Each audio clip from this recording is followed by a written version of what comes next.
Hello friends, कल हमने देखा था कि हमारे पास सॉल्यूशन के कितने टाइप होते हैं। सॉल्यूशन कैसे हमारे पास सैचुरेटेड होता है, अनसैचुरेटेड होता है, सुपर सैचुरेटेड होता है।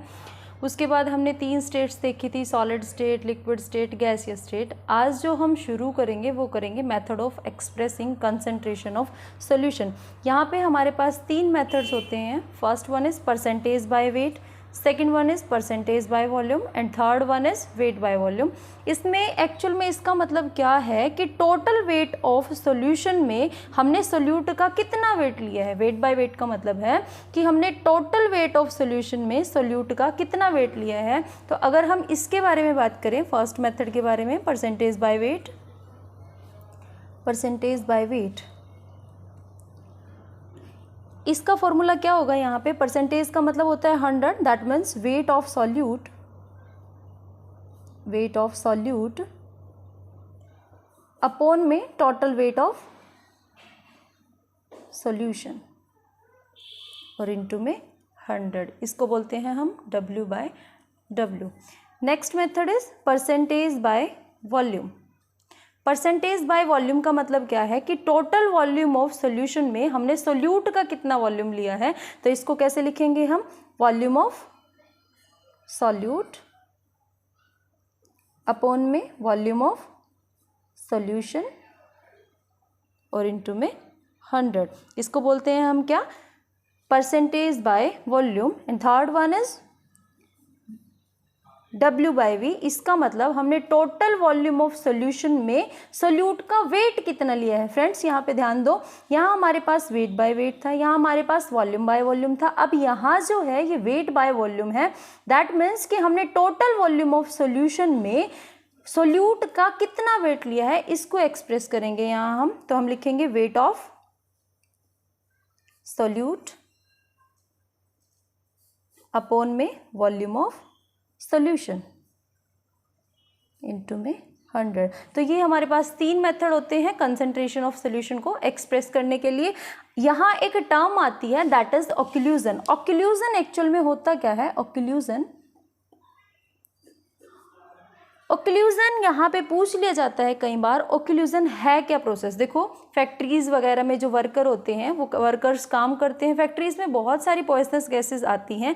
तो अगर वहाँ पे वर्कर्स काम कर रहे हैं, वहाँ पे पॉइजनस गैस है, तो जब बंदा उसको इनहेल करेगा तो ऑब्वियस है कि वो बहुत टॉक्सिक होती है, तो इंसान की डेथ हो जानी चाहिए थोड़े बहुत दिनों में।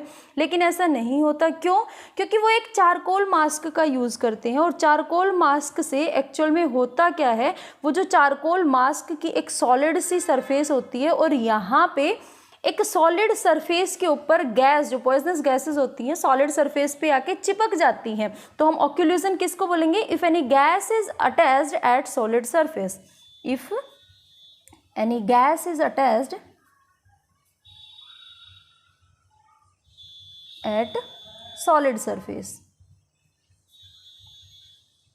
इस बार एग्जाम में पूछ लिया गया था ये कि ओक्लूजन क्या होता है। तो हम बोलेंगे कि ओक्लूजन वो प्रोसेस है जब हमारे पास जो हमारी गैसेस होती हैं वो एक सॉलिड सरफेस पे आके चिपक जाती हैं, और उस प्रोसेस को हम बोलते हैं ओक्लूजन। नेक्स्ट हम देखते हैं मोलैरिटी क्या होती है। Molarity is denoted by m, इसको हम m से डिनोट करते हैं। It is defined as the number of moles present in total volume of solution. इसका मतलब क्या है कि टोटल वॉल्यूम ऑफ सोल्यूशन में सोल्यूट के कितने मोल प्रेजेंट होते हैं, इसको बोलते हैं मोलैरिटी। तो मोलैरिटी का फॉर्मूला क्या होता है, number of moles of solute upon में volume of solution in litre. लेकिन अगर हम बात करें ml में, दैट मीन्स कि यहाँ पे वॉल्यूम लीटर की बजाय ये ml में हो जाए, तो हम इसका फॉर्मूला क्या बोलेंगे, number of moles of solute, moles of solute upon में volume of solution in ml, और ml में हो जाएगा तो हम इसको मल्टीप्लाई करेंगे बाय 1000। फ्रेंड्स यहाँ पे एक बात याद रखने की है कि अगर हम बात करते हैं सॉल्यूट की, एक होता है हमारे पास सॉल्यूट और दूसरा होता है हमारे पास सॉल्वेंट। आपको पता है सॉल्यूट और सॉल्वेंट से मिलके ही हमें सॉल्यूशन मिलता है। तो अगर हम देखें, नॉर्मली हम देखें, तो हमारे माइंड में एक बात आती है कि सॉल्वेंट यहाँ पे कोई ऐसी क्वांटिटी है जिसकी हमारे सोल्यूशन के अंदर क्वांटिटी ज़्यादा होती है, सॉल्यूट की कम होती है। तो इस बिहाफ पे हम इसको कैटेगराइज करते हैं कैसे, हम इसको लेते हैं सॉल्वेंट और इसको मानते हैं हम सोल्यूट।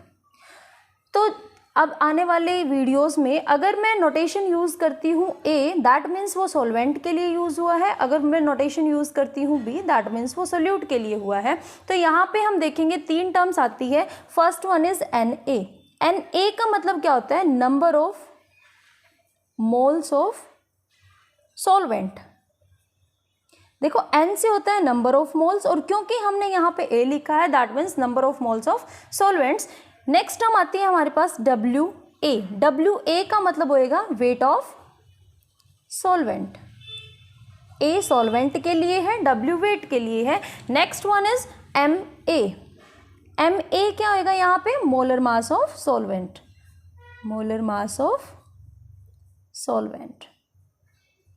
क्लियर है यहाँ तक। M मतलब मोलर मास और A लिखा हुआ है दैट मीन्स ये सॉल्वेंट के लिए यूज हुआ है। सेम चीजें यहाँ पे करेंगे हम। अगर NB लिखा हुआ है that means number of moles of solute. अगर WB लिखा हुआ है तो वेट ऑफ सॉल्यूट। अगर यहाँ पे MB लिखा हुआ है that means molar mass of solute. इसका एक्चुअल में यहाँ पे यूज क्या है अभी हम देखेंगे। देखो हमने देखा कि number of moles of solute, number of moles of solute को हम डिनोट करते हैं NB से, और फॉर्मूले में जो है हमारे पास गिवन है number of moles of solute. One more thing, हमारे पास नंबर ऑफ मोल्स निकालने का फॉर्मूला होता है, number of moles is equals to weight of given mass upon में मोलर मास। तो अगर मैं यहाँ से इस फॉर्मूले में देखूं that is number of moles of solute, तो मैं इसको number of moles of solute को क्या डिनोट कर सकती हूँ NB से। तो NB फॉर्मूला किसको होएगा, गिवन मास अपॉन में मोलर मास। मोलर मास क्या है हमारे पास सोल्यूट के लिए, MB, और गिवन मास क्या है, WB। तो अब यहाँ हमारे पास NB का जो फॉर्मूला हुआ है दैट इज WB अपॉन में MB। अब अगर मैं यही टर्म इस इक्वेशन में पुट करूं, लेट कीजिए ये हमारी इक्वेशन 1 है, तो इसको मैं इक्वेशन 1 में पुट करती हूं, पुट इन इक्वेशन 1। तो पुट इक्वेशन 1 में पुट करने के बाद होगा क्या, M is equals to number of moles of solute that is equals to WB upon में MB। WB अपॉन में MB, और हमें पता है कि हमने यहाँ पे वॉल्यूम ऑफ सोल्यूशन ml में लिया हुआ है, तो मैं इसको लिख दूँ वॉल्यूम ऑफ सोल्यूशन और इनटू में कर दूँ 1000। तो ये हुआ हमारा मोलैरिटी का formula, given mass of solute upon में molar mass of solute into में वॉल्यूम ऑफ सोल्यूशन और इनटू में 1000। This is our molarity. Next term is molality. Molality क्या होता है, जनरली हम क्या बात करते हैं कि न्यूमिनेटर जो डिनोट करती है वो सोल्यूट को करती है, और डिनोमिनेटर जो यूज होता है वो सोल्यूशन के लिए होता है। पर मोलैलिटी के केस में ये थोड़ा सा डिफरेंट है। मोलैलिटी के केस में हमारे पास मोल्स ऑफ सोल्यूट अपॉन में मास ऑफ सॉल्वेंट होता है। जनरली हम यहाँ पे सोल्यूशन का ही देखते हैं, पर मोलैलिटी के केस में ये थोड़ा सा डिफरेंट हो जाता है। ये हमें बताता है, मोलैलिटी हमें बताता है how many moles of solute present पर kg of solvent, that means how many moles of solute present per kg of solvent। यहाँ याद रखने की चीज़ ये है कि यहाँ पे नीचे हम सॉल्वेंट का यूज़ करते हैं, यूजुअली ऊपर तो हम करते ही सोल्यूट का है। तो इसमें क्या होगा हमारे पास, इसका जो फॉर्मूला होता है मोल्स ऑफ सोल्यूट अपॉन में mass of solvent in kg। तो अगर हम यहाँ पे बात करें number of moles of solute, हमने लास्ट मोलैरिटी में भी करके देखा था, दैट इज NB। NB क्या होता है, given mass of solute upon में मोलर मास ऑफ सॉल्यूट। तो क्या हम इसको लिख सकते हैं WB अपॉन MB। तो इस फॉर्मूले को अगर हम मोलैलिटी में पुट करें तो क्या होएगा, molality is equals to WB upon MB into, देखो यहाँ पे सॉल्वेंट के लिए यूज़ किया गया है और आप लोगों को पता है कि सॉल्वेंट के लिए हम ए नोटेशन का यूज़ करेंगे, तो mass of solvent that will B W A. देखो अगर ये केजी में है तो हम किसी चीज़ से मल्टीप्लाई नहीं करते, लेकिन अगर ये ग्राम में गिवन है तो हम इसको मल्टीप्लाई कर देते हैं बाय 1000। तो ये होता है हमारे पास मोलैलिटी का formula, that is equals to WB upon MB into WA in grams और into 1000। This is our molality. Next is our Henry's law. Henry's law क्या होता है? हेनरी लॉ ये बोलता है कि जो हमारे पास गैस की सॉलिबिलिटी होती है लिक्विड के अंदर वो डायरेक्टली प्रोपोर्शनल होती है प्रेशर के। दैट मीन्स कि हमारे पास अगर लिक्विड के अंदर कोई भी गैस सोल्यूबल है तो वो डिपेंड करती है कि वहाँ पे प्रेशर कितना गिवन है। देखो according to this law at constant temperature solubility of gas is in liquid is directly proportional to pressure. That is कि हमें सॉलिबिलिटी को अगर लिक्विड के अंदर रखना है तो हमें देखना है कि प्रेशर कितना है और जितना ज़्यादा वहाँ पे प्रेशर होगा उतनी ज़्यादा ही सॉलिबिलिटी होगी गैस की। लेकिन इस कंसेप्ट के ऊपर अगर न्यूमेरिकल्स आ जाते हैं तो हम देखते हैं कि जो हमारा प्रेशर होता है वो डायरेक्टली प्रोपोर्शनल होता है x is our mole fraction. देखो according to this law at constant temperature partial pressure that is P, partial pressure of gas in vapor phase is directly proportional to mole fraction of gas in solution। इसके लिए हम देखते हैं यहाँ पे जो P है, P is our pressure and जो X है that is our mole fraction of gas. तो नेक्स्ट हम करते हैं कि ये प्रोपोर्शनैलिटी का साइन हटाने के लिए कुछ ना कुछ के कांस्टेंट का यूज होएगा, that will be P is equals to KH into X। यहाँ पे जो KH है that is our Henry's constant, Henry's constant. Friends यहाँ पे एक बात याद रखने की और है कि जो हमारे पास ये KH है it is not universal constant, it is not universal constant.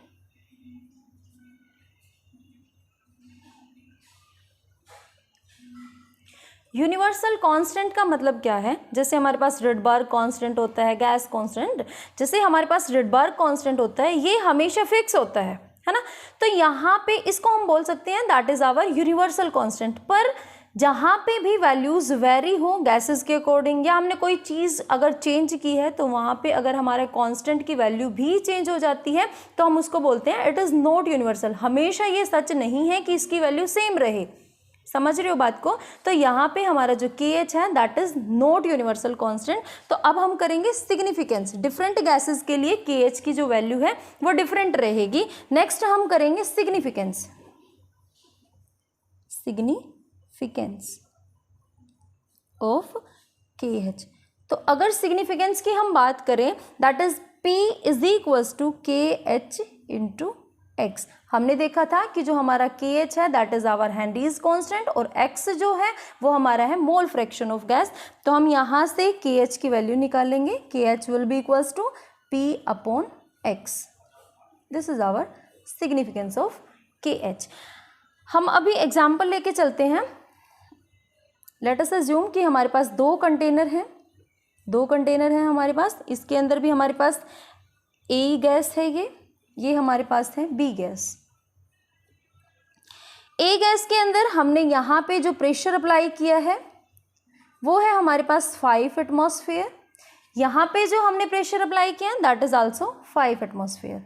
लेकिन हमने यहाँ पे लेट किया है कि जो हमारी KH की वैल्यू है दैट इज 2.3 इंटू 10⁻³ बार। यहाँ पे जो हमारी KH की वैल्यू है that is equals to 4.5 into 10⁻⁴ bar. तो फ्रेंड्स यहाँ से हम देखेंगे कि किस गैस में, किस कंटेनर में हमारे पास सॉलिबिलिटी ज़्यादा रहेगी।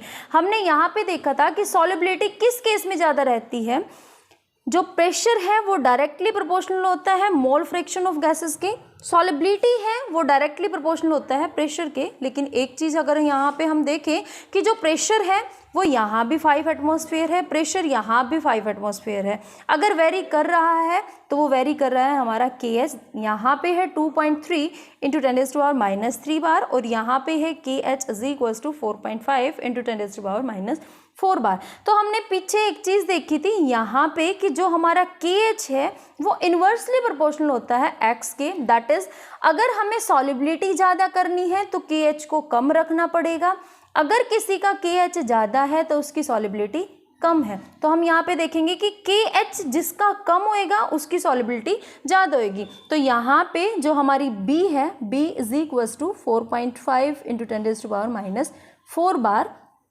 इस केस में हमारी जो गैस है that will be more dissolve. Friends ऐसा क्यों हुआ है? क्योंकि हमने अभी अभी देखा था दैट वैल्यू ऑफ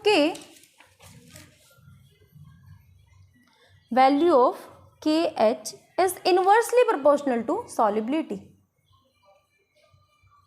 अगर KH ज़्यादा है तो सॉलिबिलिटी कम होएगी, अगर KH कम है तो हमारे पास सॉलिबिलिटी ज़्यादा होएगी। तो यहाँ पे हमने देखा था X ही तो हमारी सॉलिबिलिटी है, तो इस केस में जो B है, B की जो सॉलिबिलिटी थी वो कम थी, तो B की अगर सॉलिबिलिटी कम है तो उसका KH ज़्यादा होएगा। फ्रेंड्स हमने यहाँ पे देखा कि कंटेनर B के लिए यहाँ पे जो KH की वैल्यू थी वो कम थी, और अगर KH की वैल्यू कम है दैट मीन्स सॉलिबिलिटी उसकी कैसी है? ज़्यादा। नेक्स्ट हम करते हैं applications of Henry's law. Henry law की अगर एप्लीकेशंस की बात करें हम, तो हम देखते हैं आजकल डेली लाइफ में सबसे पहले तो हमें इसके लिए पता होना चाहिए कि हेनरीज लॉ एक्चुअल में कहता क्या है। हेनरी लॉ ये बोलता है कि जो हमारा प्रेशर है वो डायरेक्टली प्रोपोर्शनल होता है सॉलिबिलिटी ऑफ गैस के। तो यहाँ पे जो हम सॉफ्ट ड्रिंक्स का यूज़ करते हैं उसमें हमें पता होता है कि बॉटल के अंदर वो जो सील्ड पैक होती है उसमें हाई प्रेशर होता है। जब उसमें हाई प्रेशर होता है तभी हम बोलते हैं, जब तक ढक्कन उसका खुल जाएगा। हम देखते हैं कि हमने कोल्ड ड्रिंक को खोल दिया और उसको 4-5 घंटे के बाद अगर हम यूज़ में लेके आते हैं तो उसका टेस्ट हमें अच्छा नहीं लगता। ऐसा क्यों होता है? क्योंकि अगर हम एक बार उसकी सील को खोल देंगे तो वहाँ से उसका प्रेशर रिलीज़ होना शुरू हो जाएगा, और जब उसका प्रेशर रिलीज़ हो गया दैट मीन्स उसके अंदर गैस की सॉलिबिलिटी कम हो गई। तो फर्स्ट जो इसकी एप्लीकेशन होती है that is the soft drink bottles are sealed at high pressure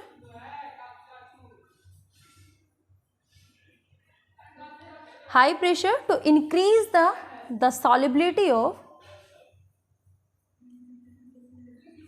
CO2 gas. तो फ्रेंड्स अगर हम बॉटल की सील को खोल देंगे, उसको थोड़े टाइम बाद यूज़ करेंगे तो हमें उसका टेस्ट अच्छा नहीं लगता। और अच्छा किस वजह से नहीं लगता? क्योंकि उसका जो प्रेशर है उसको अगर हम ओपन कर देते हैं, उसको थोड़ा सा ढीला कर देते हैं, कम कर देते हैं, तो जो गैस CO2 गैस की सॉलिबिलिटी है वो उसके अंदर कम हो जाती है। तो ये थी हेनरीज लॉ की फर्स्ट एप्लीकेशन। नेक्स्ट हम एप्लीकेशन देखेंगे हेनरीज लॉ की। हेनरीज लॉ में हमारे पास नेक्स्ट एप्लीकेशन क्या है कि जो स्कूबा डाइवर्स होते हैं वो एक सिलेंडर लिए हुए होते हैं, एक टैंक लिए होते हैं अपनी पीठ पे, उसमें वो डाइल्यूटेड हीलियम गैस को रखते हैं।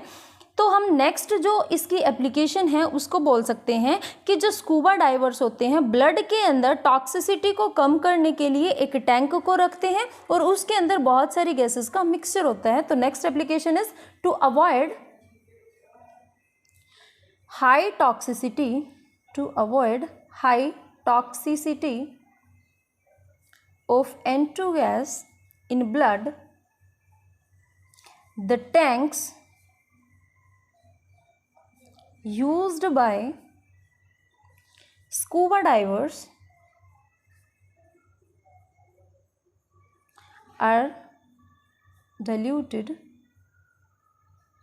with helium। इसके अंदर टैंक के अंदर और क्या क्या होता है? 11.7% helium, 56.7% N2 and 32.1% O2। Next अगर हम इसकी एप्लीकेशन की बात करें that is our third application. तो थर्ड एप्लीकेशन में देखो कई बार कई लोगों के साथ क्या होता है कि वो जितनी हाइट्स पे जाते हैं उनको बड़ा डर सा लगता है नीचे देखने में, या फिर जैसे जैसे हम ऊपर की तरफ जाते हैं, बिल्कुल ऊपर की तरफ जाते हैं तो हमें सांस लेने में दिक्कत होती है। वो जो सांस लेने में दिक्कत होती है that is known as anoxia. ऐसा क्यों होता है? जैसे जैसे हम ऊपर की तरफ जाते हैं तो ऊपर जाने से होता क्या है कि हाई एल्टीट्यूड्स पे जो एटमॉस्फेरिक प्रेशर है वो डिक्रीज हो जाता है, और जब प्रेशर डिक्रीज हो गया, हमने अभी अभी हेनरीज लॉ में क्या देखा था, that pressure is directly proportional to solubility of gas. तो अगर हम ऊपर की तरफ जा रहे हैं, वहाँ पे एटमॉस्फेरिक प्रेशर अगर डिक्रीज हो जाता है, दैट मीन्स कि वहाँ पे सॉलिबिलिटी ऑफ गैस भी डिक्रीज हो जाती है, और हमें सांस लेने के लिए चाहिए क्या, ऑक्सीजन गैस। तो हम क्या देखते हैं कि जैसे जैसे हम हाई एल्टीट्यूड्स की तरफ जाते हैं तो एटमॉस्फेरिक प्रेशर डिक्रीज हो जाता है। एटमॉस्फेरिक प्रेशर अगर डिक्रीज हो जाता है तो वहाँ पे solubility of O2 gas is also decreases. तो हम नेक्स्ट देखते हैं इसकी application. At high altitudes atmospheric pressure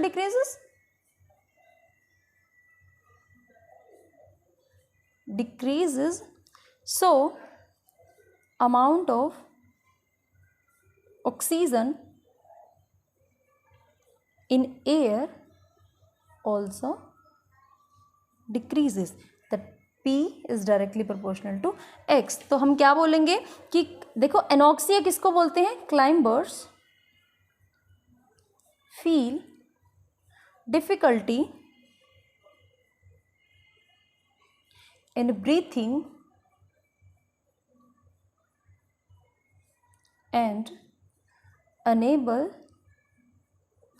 to see clearly, बड़ा धुंधला धुंधला सा दिखाई देता है कई बार। This condition is known as anoxia.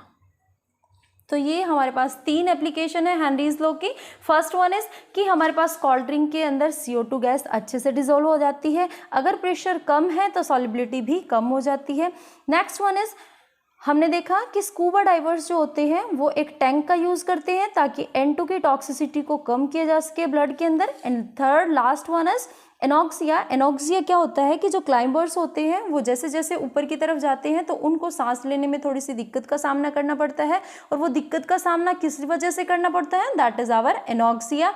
Actual में होता क्या है, जैसे हम ऊपर की तरफ जाते हैं तो वहाँ पे जो एल्टीट्यूड्स पे एटमॉस्फेरिक प्रेशर है वो डिक्रीज हो जाता है। प्रेशर डिक्रीज होने से हमारी जो गैस की सॉलिबिलिटी है वह भी कम हो जाती है, और क्योंकि हमें सांस लेने के लिए ऑक्सीजन गैस चाहिए तो जैसे जैसे प्रेशर कम हो जाएगा वहाँ पे solubility of oxygen gas decrease हो जाएगी, इस वजह से हमें सांस नहीं आता, और this situation is known as anoxia. Next हम हेनरीज लॉ के लिए लिमिटेशन, यहाँ पे हेनरीज लॉ की एप्लीकेशंस के साथ साथ कुछ एक लिमिटेशंस भी थी, limitations of Henry's law. Henry law की लिमिटेशन क्या थी, देखो ये जो लॉ था केवल वहाँ तक ही एप्लीकेबल था जहाँ तक इसने ये 3 चीज़ें को डिस्क्राइब किया था, लेकिन जैसे ही हम बात करें इसकी लिमिटेशन की तो हेनरीज लॉ क्या बोलता है, जैसे ही गैस लिक्विड के अंदर डिसॉल्व हो रही है तो ऐसा नहीं है कि वो कुछ प्रोडक्ट बना दे, दैट मीन्स कि वहाँ पे कोई केमिकल चेंज ना हो, that is our permanent change. तो हेनरीज लॉ की फर्स्ट लिमिटेशन क्या थी, the gas dissolved should not go any chemical change। क्योंकि आप लोगों को पता है कि जो केमिकल चेंज होते हैं वो परमानेंट चेंज होते हैं। जैसे हमने क्या देखा कि गैस को हम लिक्विड के अंदर डिसॉल्व कर रहे हैं, तो हमें ये देखना होगा कि गैस जब लिक्विड के अंदर डिसॉल्व हो गई तो वो कोई प्रोडक्ट ना बना दे, this will be its limitation. Second limitation क्या होगी इसकी, ये क्या बोलता है कि जैसे ही देखो अगर गैस लिक्विड के साथ डिसॉल्व हो जाएगी कुछ ना कुछ प्रोडक्ट बना देगी, तो ये इसकी लिमिटेशन हुई। तो सेकेंड ये क्या बोलता है कि जो गैस जो हमने डिसॉल्व की है ना तो उसका एसोसिएशन होना चाहिए ना ही उसका डिसोसिएशन होना चाहिए। बात वही है, सिर्फ पॉइंट्स को बढ़ाने वाली बात है। सेकेंड पॉइंट तो हम क्या बोलेंगे, the gas should not go dissociation or association in solution। And it's third limitation is कि अगर हम प्रेशर को ज़्यादा कर दें या टेम्परेचर को ज़्यादा ही लो कर दें तो ऐसी सिचुएशन भी हम क्रिएट नहीं कर सकते। ये भी इसकी एक लिमिटेशन थी। इसने बोल तो दिया, देखो हम देखते हैं डेली लाइफ में, एक तो कोल्ड ड्रिंक होती है जो फ्रीज के अंदर होती है, एक कोल्ड ड्रिंक होती है जो बाहर धूप के अंदर रखी होती है। हमें नॉर्मली उसी कोल्ड ड्रिंक का टेस्ट अच्छा लगेगा जो फ्रीज़र के अंदर है। ऐसा क्यों होता है? क्योंकि जैसे ही टेम्परेचर डिक्रीज होता है, टेम्परेचर डिक्रीज होगा तो सॉलिबिलिटी गैस की इंक्रीज होएगी। टेम्परेचर डिक्रीज करने से सॉलिबिलिटी गैस की इंक्रीज होती है, नॉट सॉलिड नॉट लिक्विड, सिर्फ गैस की बात करें हम। जैसे ही हम टेम्परेचर को डिक्रीज कर देंगे तो गैस की सॉलिबिलिटी ज़्यादा हो जाएगी। अब थर्ड लिमिटेशन में हेनरी क्या बोलता है कि अगर हम उस कोल्ड ड्रिंक को फ्रीज़र के अंदर रख दें, उसका बर्फ़ जम जाए, तो हमें ऐसी भी सिचुएशन क्रिएट नहीं करनी है। और ये क्या बोलता है कि हमें प्रेशर इतना भी ज़्यादा अप्लाई नहीं कराना कि हमारी बॉटल ही टूट जाए। तो थर्ड लिमिटेशन इसकी क्या होगी? The pressure is not too high and temperature should not be too low। तो ये थी हमारे पास हेनरीज लॉ की लिमिटेशन, हेनरीज लॉ की एप्लीकेशन, हेनरीज लॉ के सिग्निफिकेंस और हेनरीज लॉ की डेफिनेशन। तो फ्रेंड्स आज के लिए इतना ही। तो नेक्स्ट मिलते हैं नेक्स्ट वीडियो के साथ। तब तक के लिए टेक केयर, बाय।